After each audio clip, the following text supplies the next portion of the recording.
Hola a todas y a todos. En este video vamos a repasar algunas generalidades de sistemas y de variables. Vamos a hacer primero una aproximación de una definición general de sistema, la más común, que si uno busca a lo mejor el diccionario lo va a encontrar como un conjunto de cosas relacionadas entre sí ordenadamente que contribuyen a un determinado objeto. Nosotros nos gustaría complejizar un poquitito más la visión de esta definición para no caer en una idea simple, no irnos a una idea equivocada, simplificada, de que a lo mejor porque nosotros tengamos, por ejemplo, esto que tenemos acá es un esquemita de una máquina de vapor, porque nosotros tengamos fuego, agua, un grupo de pistones, palancas y engranajes, no es no simplemente por tener todo eso tenemos una máquina de vapor. Para tener una máquina de vapor es un sistema complejo donde todas esas partes están relacionadas entre sí de una determinada manera y se deben cumplir determinadas condiciones para que eso funcione y produzca y sea capaz de producir trabajo. De la misma manera, cuando aplicamos esto a un ser vivo o el cuerpo humano,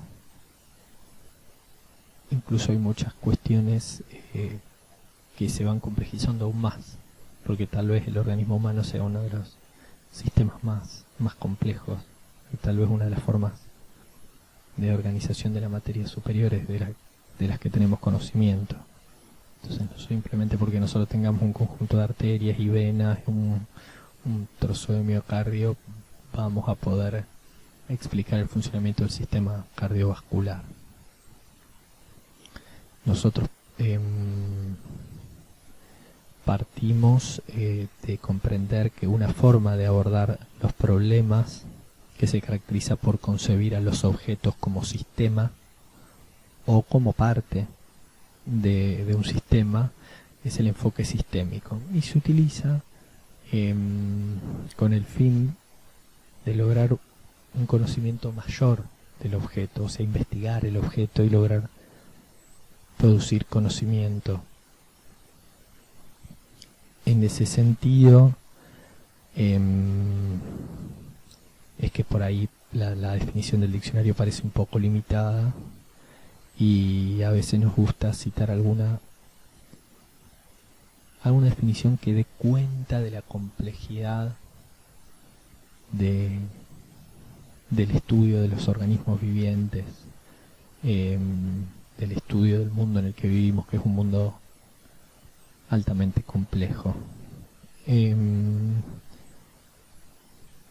Por eso elegimos esta, que dice que es un conjunto de elementos en interacción dinámica, o sea, estos no solamente relacionados entre sí, sino que es una interacción dinámica, es una interacción recíproca, en donde un elemento influye sobre el otro y a su vez es influido. Esa interacción puede cambiar, no siempre es igual, donde cada uno de esos elementos cumple una función respecto al todo, pero ese todo no es reducible a sus partes. O sea, un sistema es el conjunto de cosas relacionadas entre sí ordenadamente, pero el todo, lo que constituye ese sistema, que constituyen esas cosas, no es reducible a las cosas en sí que lo constituyen, sino que es algo superior. Son esas cosas relacionadas de determinada manera que constituyen al sistema. Simplemente conociendo sus partes no podemos definir un sistema. Y su función es mucho más que la simple suma de esos elementos o de las funciones individuales de esos elementos. no es solo un conjunto de elementos, sino de nexos y relaciones que se organizan de una determinada forma.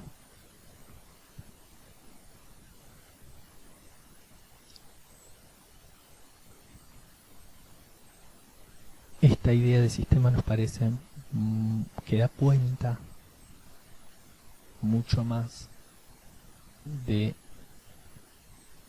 lo que hacemos cuando tomamos un sistema que no deja de ser una abstracción, no deja de ser una creación que utilizamos para facilitar el estudio de algo, y en ese proceso separamos sus componentes y analizamos sus características particulares y generales, y analizamos, y así vamos tratando de escribir el sistema.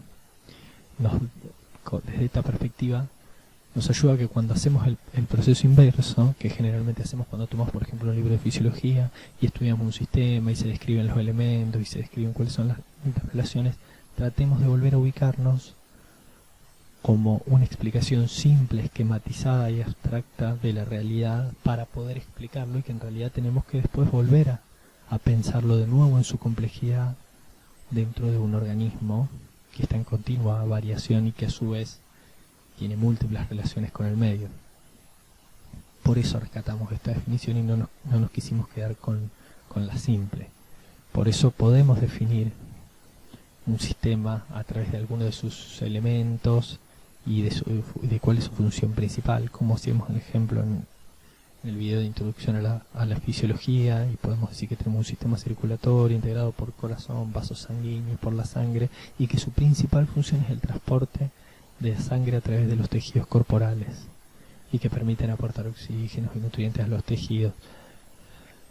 Pero no nos queremos quedar con la idea reduccionista de que esto solo nos alcanza para comprender el funcionamiento del sistema circulatorio, y que cuando vamos a estudiar y cuanto más profundizamos y más conocemos sus elementos es mejor, pero que no todo lo que toda la información que obtenemos del estudio pormenorizado de cada una de las células o de los mediadores químicos que intervienen en la regulación del sistema circulatorio necesariamente es aplicable y nos sirve para resolver los problemas de salud de la población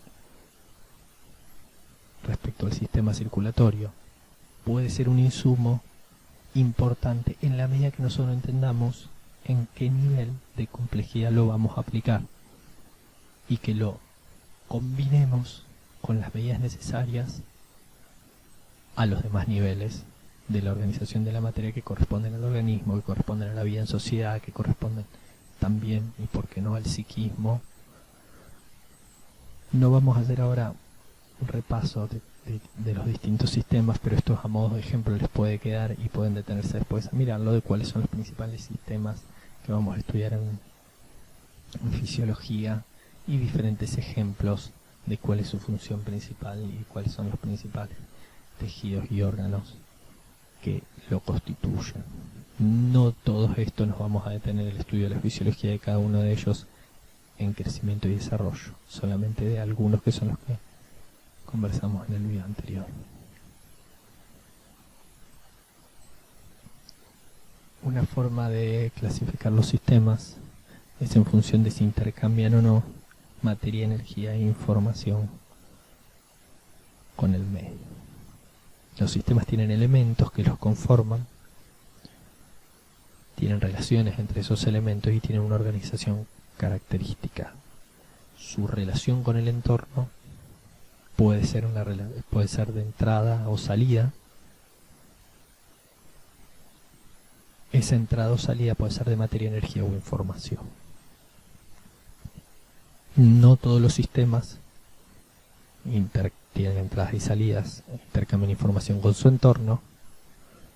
Hay algunos que intercambian materia, energía e información, otros que intercambian solo energía e información, y otros sistemas que no intercambian ni materia, ni energía, ni información. En función de estas características los podemos clasificar en sistemas abiertos, los que intercambian materia, energía e información; cerrados, los que intercambian solamente energía e información y no intercambian materia; y sistemas aislados, los que no intercambian con el entorno.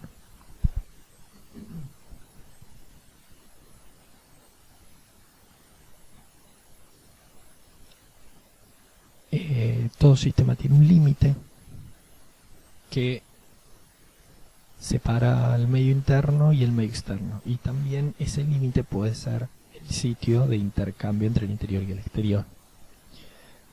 Pusimos como ejemplo un sistema abierto al organismo humano que intercambia permanentemente materia, energía e información, como, y aquí podríamos haber puesto prácticamente cualquier ser vivo,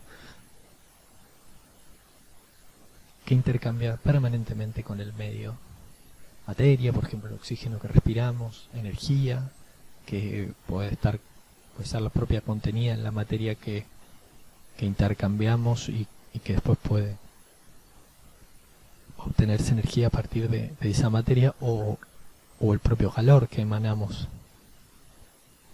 que irradiamos del cuerpo, y también información, el lenguaje, un gesto, la información que percibimos del medio ambiente, la visión, audición, el gusto, el olfato, el tacto, todo eso es información que intercambiamos con el entorno permanentemente.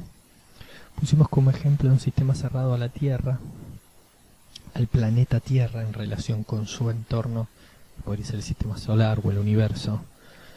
Y lo pusimos como ejemplo de un sistema cerrado, no lo pusimos nosotros, lo tomamos de la bibliografía, porque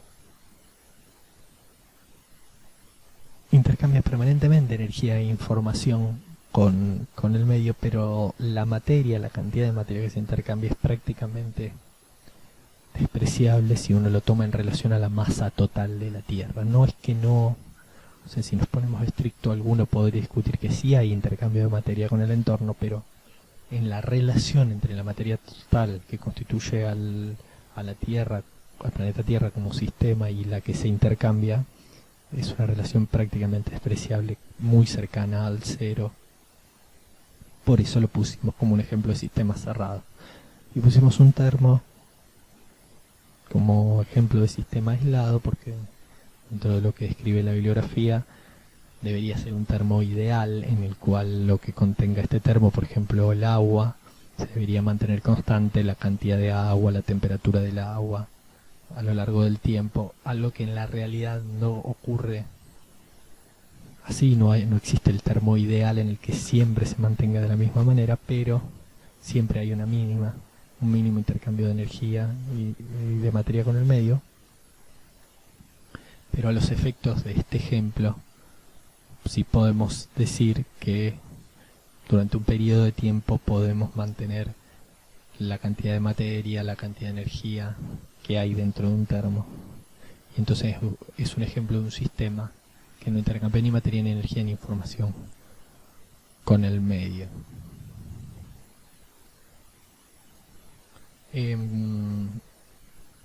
Los sistemas también se pueden clasificar según los cambios de las variables que uno pueda medir de ese sistema. Si son variables en función del tiempo o no. Entonces podemos distinguirlos en sistemas estáticos y sistemas dinámicos. Cada sistema, esto es un esquemita, el famoso esquema de la caja negra, donde se pueden identificar los principales elementos de un sistema, la entrada, la salida, la función del sistema, que generalmente se grafica como una caja negra donde no se ven cuáles son los elementos ni sus relaciones, pero hay una función principal del sistema que lo determina, y que la salida es el resultado de aplicarle la función a la entrada X. Entonces la variable de salida Y sería la variable de entrada a la cual se le ha aplicado la función del sistema. Si los sistemas cambian o no, se dividen en estáticos o dinámicos. Los estáticos serían en los que sus valores no cambian con el tiempo. Podría ser un ejemplo del sistema agilado que hablábamos antes del termo, o un vaso de agua en un entorno que se mantenga constante, por supuesto, porque este no es un sistema absolutamente cerrado. Pero si el entorno no cambia, podríamos considerarlo dentro de un periodo de tiempo sistema estático si midiéramos la temperatura del agua, la masa total de agua que hay en el vaso, turbidez del agua, el pH del agua, y durante un periodo de tiempo, en un entorno que no cambie, controlado, podríamos decir que es un sistema estático en el cual sus variables, los valores de sus variables no cambian. Como siempre, encontrar estos ejemplos en la naturaleza no siempre es fácil encajarlo en las clasificaciones que inventamos, y que todas tienen un grado de arbitrariedad importante. Como cualquier clasificación es arbitraria, y ponemos determinadas características y tratamos de ubicar a la realidad dentro de esas características. Siempre puede haber discusiones con todas las clasificaciones. Los sistemas dinámicos se pueden diferenciar en deterministas y estocásticos. Los sistemas estocásticos tienen una variabilidad al azar, y su salida es impredecible. En cambio, los sistemas deterministas, su salida es predecible si se conoce el estado inicial de la variable de entrada x, el grupo de reglas de cambio que determinan a la función f, y a través de aplicarle la función f a la variable de entrada x se puede conocer la salida. En la naturaleza volvemos a relativizar un poco esta clasificación, y es difícil definir sistemas. Cualquier sistema determinista depende en parte del azar, posee algún componente estocástico que generalmente le llamamos ruido. En investigación se le llama ruido, que constituye parte del margen de error que le asignamos a cada una de las variables. Y lógicamente también cualquier sistema estocástico tiene algunos elementos que son predecibles o deterministas. Como ejemplo de sistema estocástico, en la naturaleza podríamos tomar el clima. A partir del estudio de determinadas variables podemos dar alguna probabilidad, se puede dar alguna probabilidad, alguna posibilidad de si va a llover o no va a llover. Uno puede conocer el grado de humedad que puede traer el viento según de dónde viene, prever cuánta va a ser el calor que se le va a aportar a la zona en función de si el día va a estar nublado o no va a estar nublado, si es invierno o es verano, cuál es la incidencia del sol. Pero las variables son tantas, cada una de esas variables tiene algún componente de azar y de ruido que no podemos predecir, y el sistema es tan complejo y son tantas las variables que juegan, que es muy difícil predecir cuándo va a llover y cuánto va a llover. De la misma manera que no podemos predecir cómo va a salir un partido de fútbol, porque las variables que se ponen en juego son muchas y hay un componente de azar importante.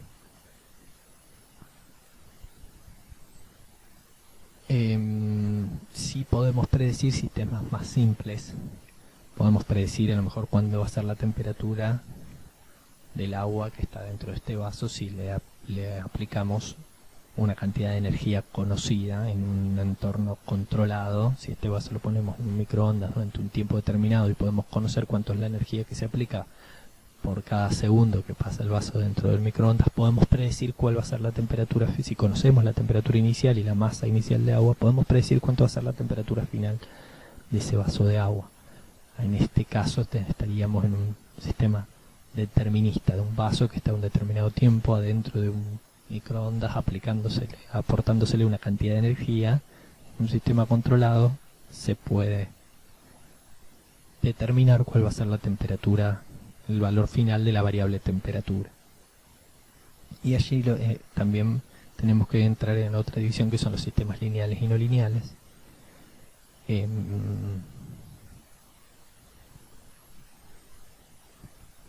Donde, por ejemplo, dentro de los sistemas lineales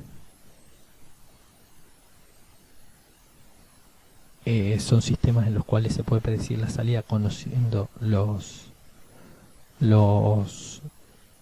la variable de entrada y la función de transferencia. Por ejemplo, podemos predecir cuál va a ser el oxígeno disuelto, por ejemplo, en el plasma, si conocemos la presión de oxígeno y conocemos el coeficiente de solubilidad del oxígeno.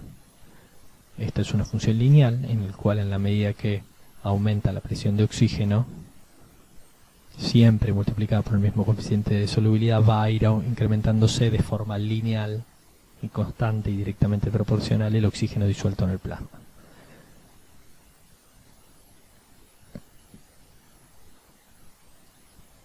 Y tenemos sistemas no lineales, en los cuales la variable no adquiere un comportamiento lineal, sino que las funciones son más complejas y los cambios, y son sistemas muy sensibles a los cambios de las condiciones iniciales. Los cambios en las condiciones iniciales del sistema no implican cambios proporcionales en las condiciones de salida siempre, sino que pequeños cambios en las condiciones de entrada pueden generar grandes cambios en las condiciones de salida. Vamos a ir viendo de este tipo de sistemas en fisiología cuando vayamos estudiando distintas variables. La presión arterial, por ejemplo, es un sistema bastante difícil de predecir, en donde pequeños cambios de algunas variables generan cambios importantes en la salida del sistema, tomándolo como la variable presión arterial. Los sistemas también se pueden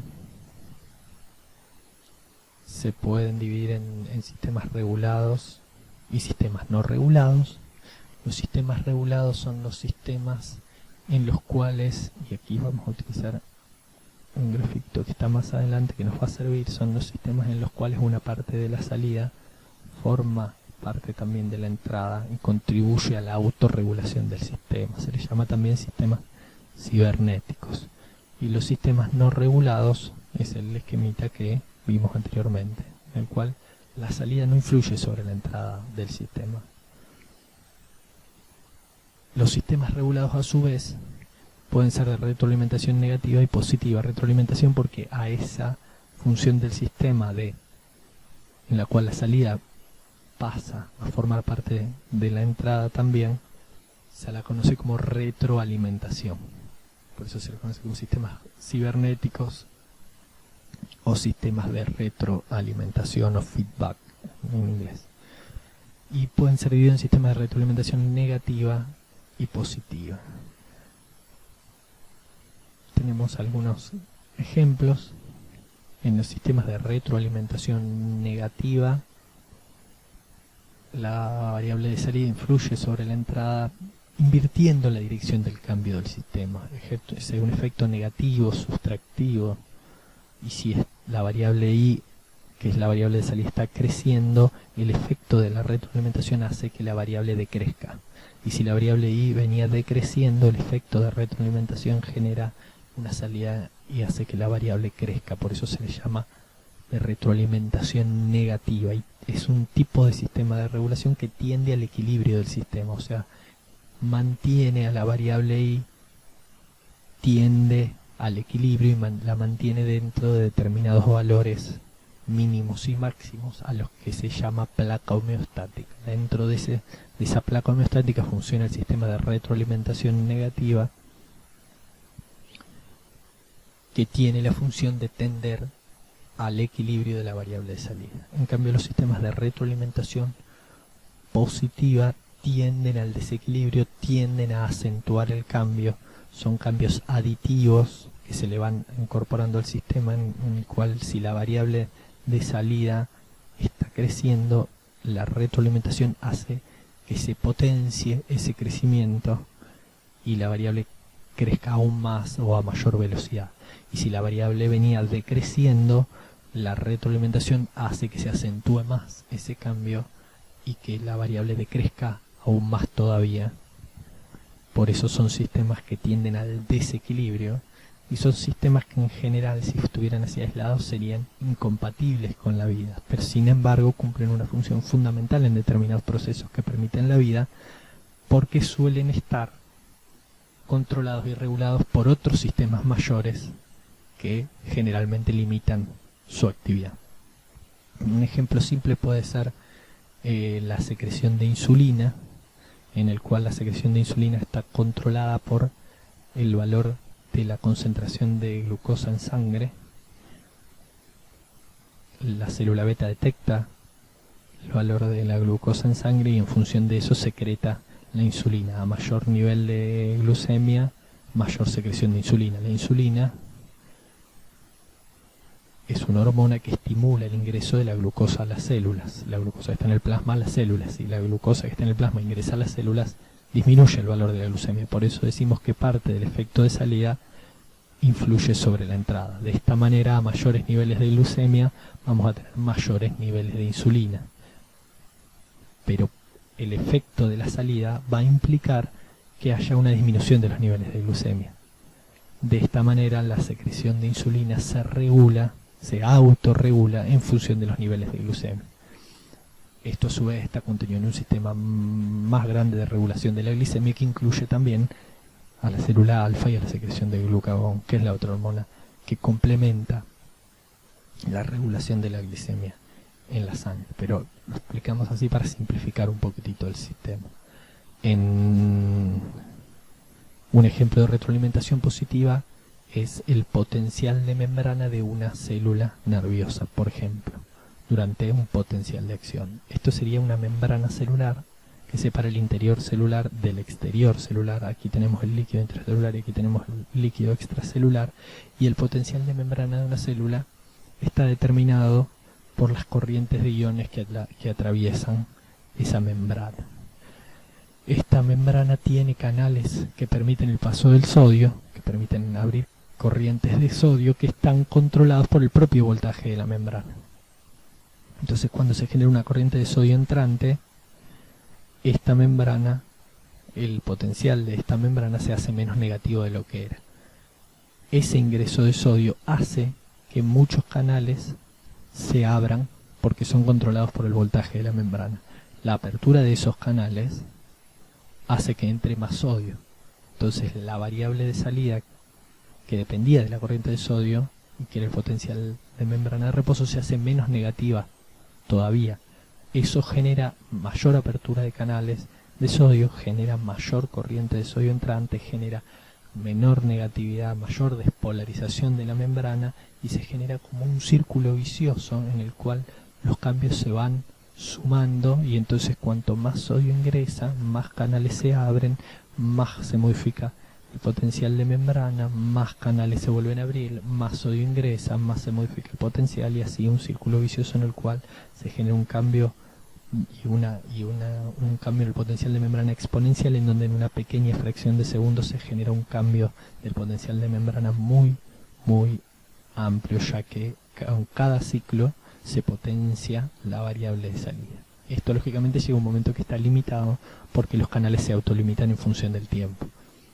Si no se limitara, podría contribuir a la muerte celular. Vamos a ver y vamos a volver bastante sobre estos ejemplos. Lo importante de esto, volvemos a retomar, que es el enfoque.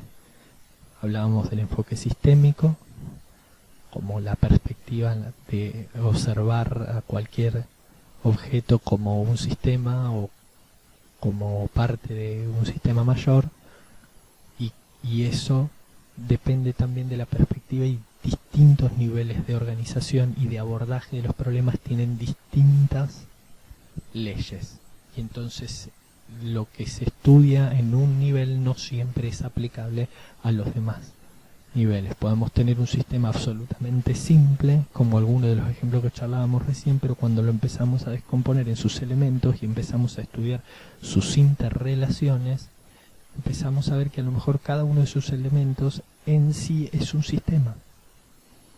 Lo que antes era un simple elemento ahora se convierte en un sistema formado por varios elementos que tienen interrelaciones entre sí que determinan su función, pero a su vez ese elemento tiene relación con los demás, que también pueden ser subsistemas, y no siempre las leyes que aplicamos para un nivel son las mismas que las leyes que aplicamos para otro nivel.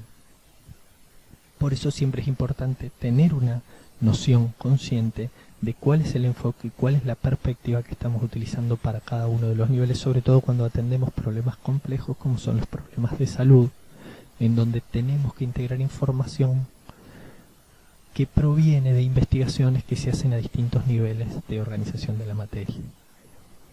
Y entonces lo que estudiamos en una función simple de una célula, cuando empezamos a profundizar en la organización celular,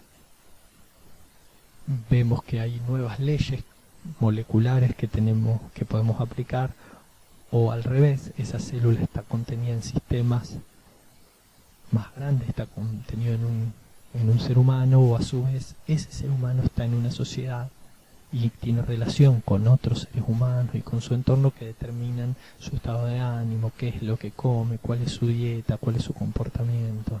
Y entonces en todo siempre depende de las gafas que nos estamos poniendo para mirarlo. Entonces lo importante es poder ser consciente de cuál es el cristal a través del cual estamos mirando para poder abordar los problemas con mayor éxito. Y el último tema sería tener alguna noción general sobre las variables. Como definición general podemos decir que es cualquier característica o constituyente de una persona o de una cosa o de un objeto que puede ser medido, que puede ser observado, que puede ser medido, que puede ser detectado. Todo lo que puede ser medido es una variable. Puede ser una variable. Nosotros le tendríamos que asignar el concepto de variable para que sea una variable. Es algo arbitrario que hacemos cuando investigamos. Esa variable puede reflejar magnitudes respecto a determinadas cualidades de esos objetos, de esa persona. Por ejemplo, el sexo, la edad. Está sujeta a cambios, por eso variable, porque sus valores pueden cambiar. En un mismo objeto o en un mismo sujeto a lo largo del tiempo o en un mismo momento en diferentes sujetos. Y allí, a depender del tipo de investigación que nosotros estamos haciendo, pero una misma variable puede adquirir diferentes valores. Y una variable puede tener un valor cualquiera de los comprendidos dentro de un conjunto. Entonces siempre que definimos una variable, definimos una magnitud en la cual definimos una magnitud que es lo que vamos a medir, definimos unidad en la cual lo vamos a medir, y eso incluye a un conjunto que generalmente tiene un máximo, tiene un mínimo o no, y tiene una cantidad de valores que puede ser finita o puede ser infinita, pero son todos los valores que puede tener esa variable dentro de ese conjunto, que se define junto con la definición de la variable. El dato es el valor que surge de la apreciación de esa variable. Si uno toma la variable edad y empieza a mirar a distintas personas de una población, el dato que obtiene cuando observa, aprecia a una persona, bueno, esta persona tiene 10 años, esta persona tiene 12 años, ese es el dato. Los 10 años es el valor que adquiere la variable para esa persona, para esa observación, para esa apreciación en particular. Medición, cuantificación, observación. Cuando uno se lo aplica a alguno de los componentes de una población en estudio, o cuando se lo aplica a un componente en distintos momentos de lo que dura un estudio. Y por eso las variables se pueden clasificar de diferente manera en función de lo que miden. Por eso vamos a tener variables independientes y variables dependientes.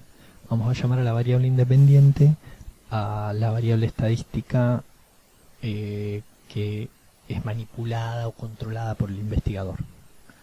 Entonces si uno está midiendo el cambio del potencial de membrana de una célula a lo largo del tiempo, la variable independiente va a ser el tiempo. Uno controla el tiempo y dice, bueno, este es el tiempo cero, y a partir de acá empiezo a medir, y estos son 1 milisegundo, 2 milisegundos, 3 milisegundos.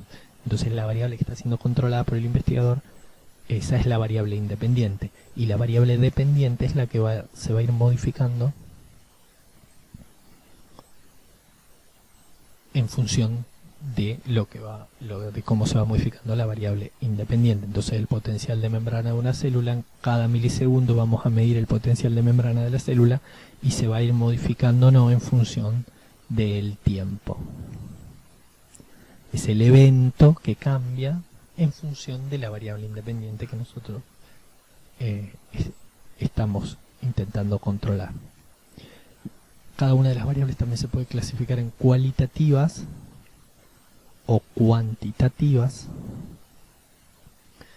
Las cualitativas se pueden subdividir en nominal y ordinal, y las cuantitativas en discretas y continuas. Las variables cualitativas nominal aluden a una propiedad o característica que es inherente a los elementos. Estamos hablando de una cualidad del elemento y generalmente separan categorías diferentes. Las ordinales también separan, también se refieren a una cualidad y también son categorías diferentes, pero con la diferencia de que la ordinal tienen un grado de intensidad o un grado de jerarquía.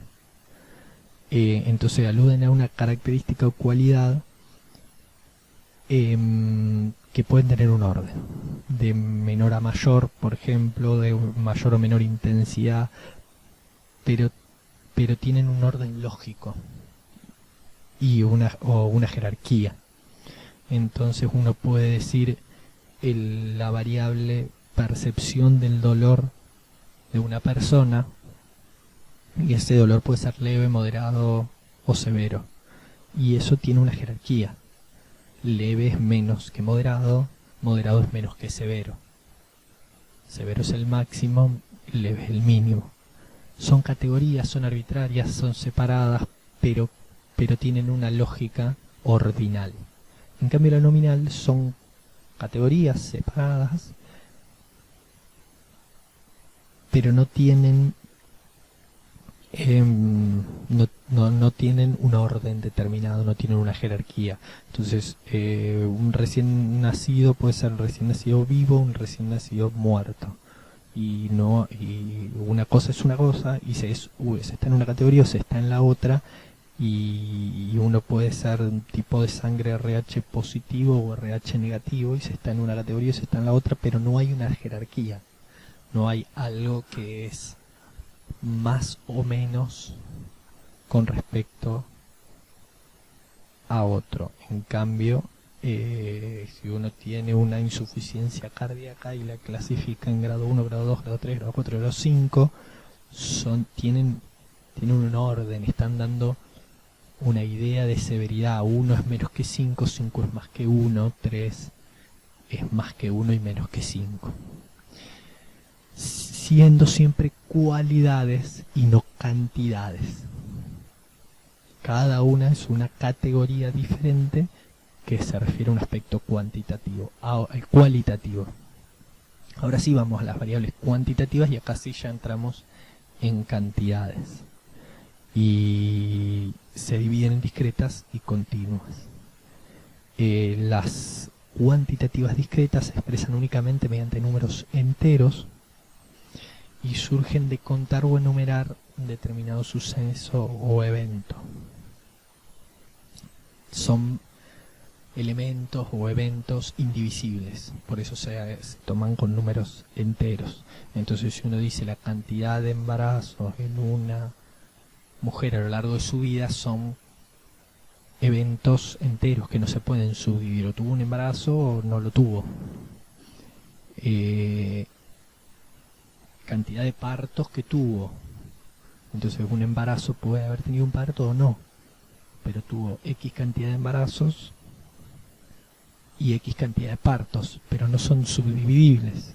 Pudo haber embarazos que no terminen en parto, pero no dejan de ser embarazos. No tiene un medio embarazo, tiene un embarazo o no lo tiene.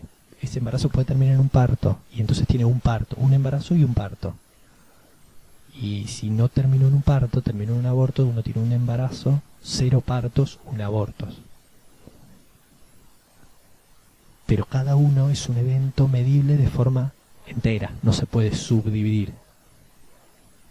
En cambio, las cuantitativas continuas pueden ser medidas con números, se expresan en unidades que son el resultado de una medición que puede tener 1 o más decimales, y que la diferencia sería, ¿se acuerdan cuando dijimos que una variable podía tomar puede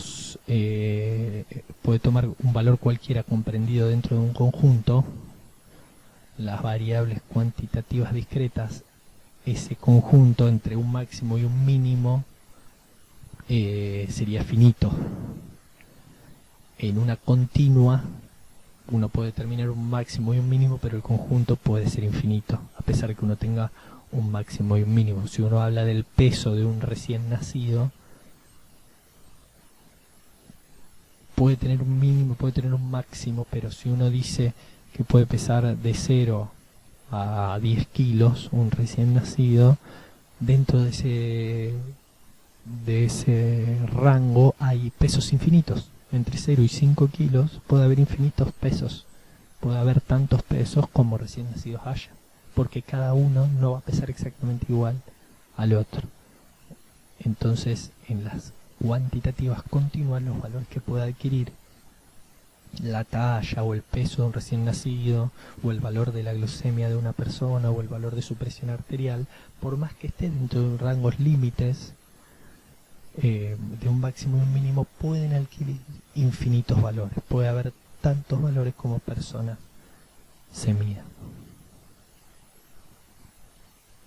Con esto cerramos las generalidades de sistemas y de variables. Muchas gracias.